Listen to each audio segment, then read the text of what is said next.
Pasisimulan na ang konstruksyon ng bagong ospital dito sa New Government Center na matatagpuan sa Barangay Santa Cruz Sur, Iriga City.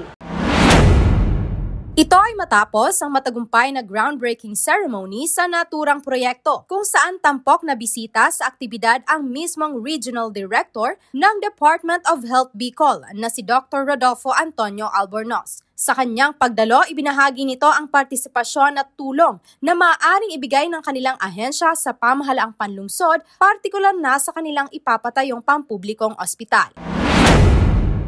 We will work through their local investment plan for health, kung ano pa yung mga additional needs po ng hospital in terms of equipment at yung mga healthcare workers. Sa seremonya, espesyal din ang naging pagsalubong kay Camarines Sur 5th District Representative Mix Villafuerte na kinilala ang LGU Iriga sa kanilang inisyatibo upang paglaanan ng higit 120 million pesos na budget ang proyekto. Dahil din dito kaya't naglaan ng mambabatas ng karagdagang pondo para sa Phase 2 o extension ng Iriga City Hospital. Ayon kay Villafuerte, malaking bagay umano ang aktibong pakikipag-ugnay ng pamahalaang panlungsod sa pangunguna ni Mayor Wilfredo Rex Oliva dahil nakatutulong ito sa pagtaguyod ng mga proyektong magbebenepisyo sa syudad. A very historic day because once and for all, once a promise will now be a reality. Will now be a reality because of unity and partnership. Napadali at na-fast track ang funding and ngayon constructing ng dakulang proyektong ini dahil sa tabang-tabang collective efforts. Si Mayor Rex, I know, one of the most hardworking mayors in the country. Marami po kaming partnership programs. Para naman kay Mayor Oliva, ang kanyang commitment sa pagbibigay serbisyo sa mga Irigenyo at ang kanyang naging pangako nang siya'y unang maluklok sa posisyon bilang alkalde ng syudad ang nagbuhat sa kanya upang ituloy ang nooy pangarap lamang na hospital project.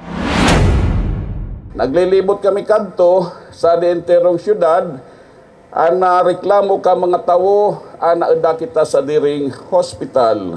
For years, the idea of having our own public hospital felt like an impossible dream.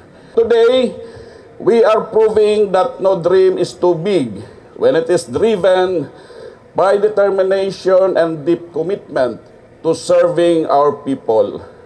When I took office in 2022, I made a commitment would not just be part of our governance but a priority and how we serve the people of Iriga.